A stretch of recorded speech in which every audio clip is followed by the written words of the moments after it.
નાગલપુર શિવ શક્તિ સંકટમોચન હનુમાન મંદિર ખાતે ત્રિદિવસીય મૂર્તિ પ્રતિષ્ઠા અને હનુમંત કથા જ્ઞાન યજ્ઞ મહોત્સવ યોજાયો। શ્રી દિગંબર પ્રભાતગીરી બાપુ અને શ્રી મહંત ચતુરાનંદ ગિરિજી મહારાજના પાવન સાનિધ્યમાં હનુમાનજીની મૂર્તિ પ્રતિષ્ઠા, રામ દરબાર, ક્ષેત્રપાળ દાદા, આનંદ ભૈરવ, દત્ત મહારાજ, બ્રહ્મલીન કાલકા ગિરિજી મહારાજની મૂર્તિ પ્રાણ પ્રતિષ્ઠા કરાઈ હતી। પોથયાત્રા, પૂજન વિધિ, સંતોના હસ્તે દીપ પ્રાગટ્ય, જલયાત્રા, મહાપ્રસાદ તેમજ સંતવાણી સહિતના કાર્યક્રમો યોજાયા હતા। હનુમંત કથાના વક્તા શાસ્ત્રી નિરંજન વ્યાસ રહ્યા હતા। વિવિધ સંતો માતાજીઓની પાવન ઉપસ્થિતિ રહી હતી। સહયોગી દાતા શ્રેષ્ઠીઓનો આભાર મહંત હરિશંકર ગિરિજી મહારાજે વ્યક્ત કર્યો હતો। સમગ્ર આયોજન અને વ્યવસ્થા શિવ શક્તિ હનુમાન મંદિર, નાગલપુરના સર્વે સેવકગણે સંભાળી હતી। આ તો એક અમારા માટે આનંદની પલ હતી, કારણ કે કાલે શું થવાનું છે ને જાણ્યું જાનકી નાથે પલ પલની ખબર નથી હોતી માણસને। તો આપણે તો જીવતા છીએ, ભાગ્યશાળી છીએ કે આવા લાહાઓ મળ્યા છે। આ સુંદર એવો કાર્યક્રમમાં પ્રભાતગીરી બાપુજીની સાનિધ્યની અંદર ઉજવાડું છે, લાજવાબ છે। આ એક ઐતિહાસિક પ્રોગ્રામ થયો છે, કારણ કે અહીં ત્રિવેણી સંગમ જોવા મળ્યો અમને। ત્રિવેણી સંગમ મતલબ સાધુ સંતોનો જે મેળાવો હતો, 200 થી 300 સાધુ સંતો અમારી પાસે આવ્યા હતા। પછી અહીં પ્રાણ પ્રતિષ્ઠા મહોત્સવ એટલે 7 જેવી મૂર્તિઓની પ્રાણ પ્રતિષ્ઠા કરવામાં આવી છે અહીંયા।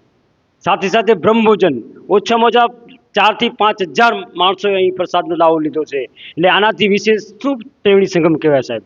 અને કાર્યક્રમની વાત કરું તો એવું કોઈ કાર્યક્રમ નથી કે અમારે કોઈ પણ કાર્યક્રમમાં સાહેબ વિઘ્ન આવ્યું હોય। આ હનુમાન દાદાના જે પ્રત્યા કહો, જે સ્વયંભૂમાં કહું તો એનો પ્રત્યો કહો, અમારા માટે હંમેશા માટે નાનું હોય મોટું હોય દાદો પૂરું કરી જ આપે છે કાર્ય।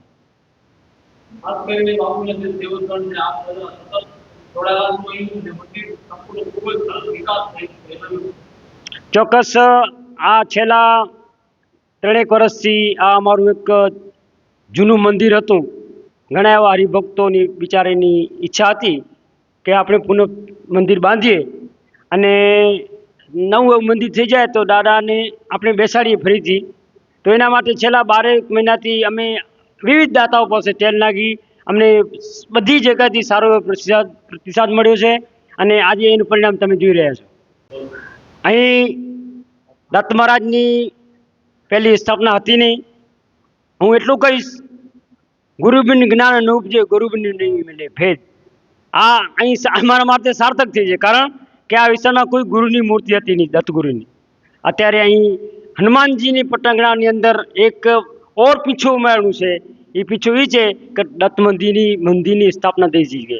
એ આ એરિયાના આ પ્રાંતના લોકો માટે એક ભાગ્યશાળી લોકો છે કે અહીં દત્ત મંદિરનું નિર્માણ થયું છે।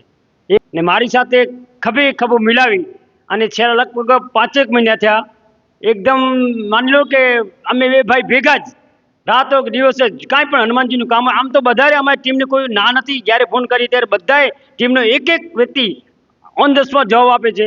પણ મારે નજીકનો જે સંબંધ છે એની સાથે, અને મને વિશ્વાસ છે કે હું આ કામ સોંપીશ તો એ કામ કરી બતાવે। આજ મારે કહેવું પડે, આમ તો કોઈનું વ્યક્તિગત વખાણ નથી કરતો, પણ આજે મને જે રિઝલ્ટ મળ્યો છે એક વ્યક્તિમાંથી, એનું નામ લઈશું પ્રકાશભાઈ દરજી, જેણે રાત દિવસ જોયા વગર આખી ટીમ શિવ શક્તિ હનુમાન ગ્રુપ, શિવ શક્તિ સંકટમોચન હનુમાન મંદિરની ટીમ આખી આમાં કામ કર્યું છે કે અંદાજી લગભગ 35 થી 40 લાખનું અહીં બાંધકામ થયેલ છે। આ તમે જોઈ શકો છો આ પટગાણામાં। અને એમાં અમે તેલ નાખી, બનાસકાંઠા કાંકર ગામ છે એક નાનું, અમે પોતે જઈ આવ્યા છીએ ત્યાં ઘણી વખત। એ હરિભક્તોએ આ સંત નિવાસને અમે તેલ નાખી એટલે 3,50,000 રૂપિયા મહાત્મા રકમ આ લોકોએ તરત ડોનેટ અમને કરી આપી। એવી રીતે ઘણા બધા અહીં જો શ્રીજી મંડપ વાલા શામજીભાઈની વાત કરું તો 15 થી 16 લાખનું જે તમે બાંધકામ જોઈ રહ્યા છો મંદિરનું, એ પોતાની વ્યક્તિએ અમને કીધું કે મંદિર થઈ જશે। એવી રીતે સંત નિવાસની અંદર, આ મંદિરની અંદર હું ગણવા જાઉં તો ટાઈમ લાગી જાય, એટલા બધા આમાં સહયોગી દાતાઓ છે। એટલે આ બધા જે થયું છે સહયોગી દાતાઓને બળથી થયું છે। અમે બધું તેલ નાખી છે, દાદાનું બધું પ્રભાવથી, દાદાના હુકમથી, દાદાએ જે દાતાઓના કાંધ ઉપર બેસી અને આ બધું કામ થયું છે। આ રાજીપો હોય તો જ આવા ભગીરથ કાર્ય થતા હોય, દાદાની કૃપાથી બધું થયું છે। દાદાના મંદિર વિશે આપણે વાત કરીએ તો ભરતભાઈએ જેમ વાત કરી, આ તો એક ચમત્કારી મંદિર છે।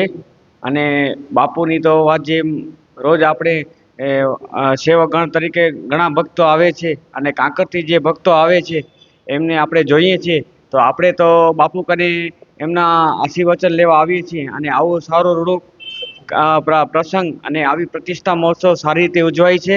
અને સૌ ભક્તજનોનો આપણે અને જે લોકો આવે છે અને બધે કે અમારી ટીમ એ સૌનો સાથ છે, એટલે આપણે બધા સાથે કામ મળીને બધા ભેગા હોય તો જ આપણા કાર્ય થઈ શકે છે. એકલાથી કોઈ નથી થઈ શકતો.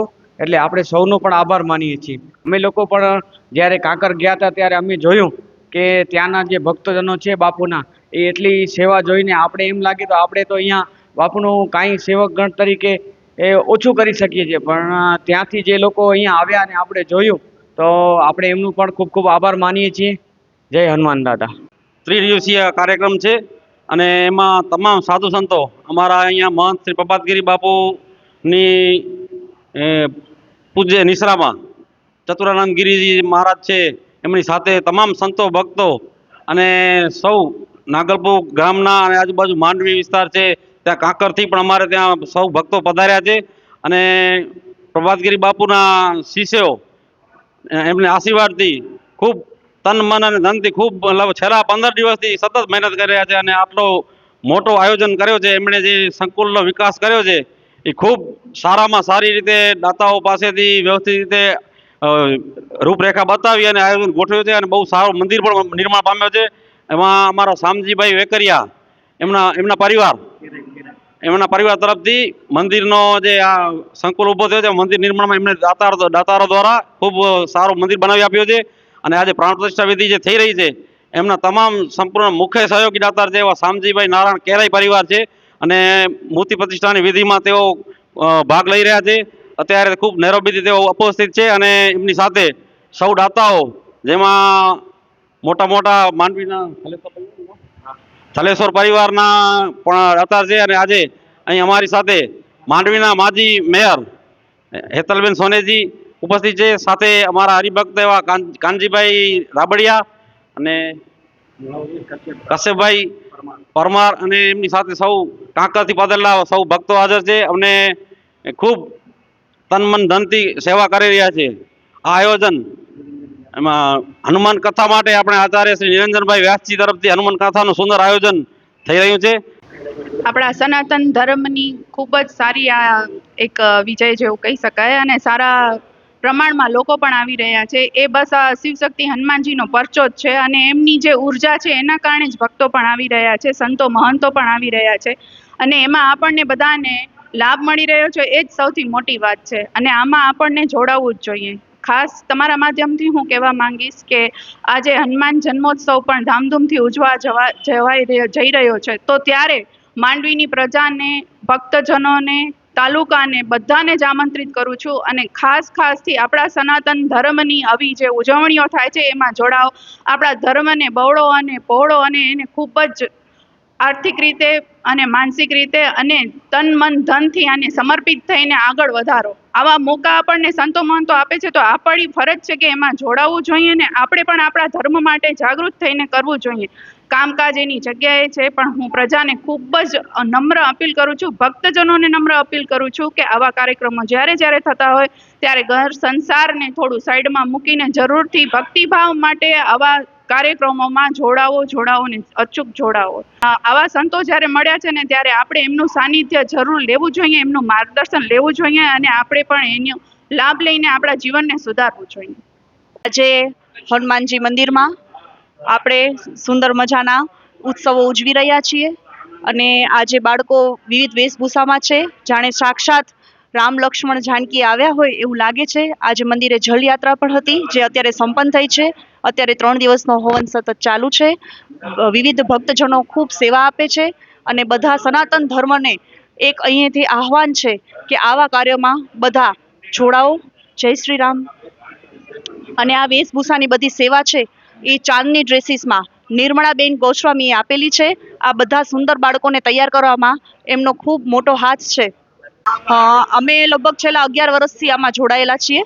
અને આ જે આપણા હનુમાનજી છે એ સ્વયંભૂ હનુમાનજી છે, સાક્ષાત હનુમાનજી છે. અને અહીં વર્ષમાં 3 થી 4 વખત આપણે બટુક ભોજન કરાવીએ છીએ બાળકોને. અને અહીં પ્રભાતગીરી બાપુ ચતુરગીરી બાપુ જેઓ ખૂબ સેવા કરે છે, સનાતન ધર્મને સાચવવા માટેની પહેલ અહીંયાથી કરવામાં આવી છે. બાળકોને આપણા સનાતની વેશભૂષામાં જ બનાવો, તમે બીજા બનાવવા કરતાં આપણા ધર્મના બનાવો, જેથી બાળકોમાં એનો ગુણ ક્યાંક ને ક્યાંક વિકસે અને બાળકોને પણ આપણા સનાતન ધર્મની સમજ મળે. અહીં શિવશક્તિ સંકટ મોચન હનુમાન આ દાદાનો પરચો ઘણા એવા લાંબા સમયથી રહ્યો છે. એક નાનકડી દેરડીથી કરી અને આજે અહીં આશ્રમ વિકાસ પામ્યો છે. સારું એવું શિખરબદ્ધ મંદિર અને સંતોના ઉતારા છે, સામે કથાનું સ્થળ છે અને ગૌશાળા છે અને મહેમાનોના ઉતારા, સ્વાગત કક્ષ સૌ કંઈ અહીં નિર્માણ પામ્યું છે, જેની અંદર પરમ પૂજ્ય પ્રભાતગીરી બાપુના ખૂબ જ આશીર્વાદ, એમની ખૂબ જ એવી મહેનત અને એમની એવી સઘન ઈચ્છાઓ, સાથે સાથે એમના જે કોઈ પણ ભાવિક ભક્તો છે, નાના મોટાથી કરી અને દરેક વર્ગના લોકો, કાંકર બનાસકાંઠા સુધીના એમના ભક્તો, એ સૌ કોઈની યથાયોગ્ય તનતોડ મહેનત, શારીરિક, આર્થિક, માનસિક, સામાજિક દરેક પ્રકારની અહીં રહી છે. રાજકીય આગેવાનો હોય કે કોઈ સામાજિક કાર્યકરો હોય કે કોઈ ધંધાદારીઓ હોય કે કોઈ નોકરિયાત વર્ગ હોય, આ સૌ કોઈ એ બાપુના માર્ગદર્શનથી, બાપુના આશીર્વાદથી અને બાપુના એવા દયાળુ માયાળુ સ્વભાવને આકર્ષાઈને અહીં જે મંદિર નિર્માણમાં સહયોગ આપ્યો છે, એ ખરેખર આબેહૂબ છે.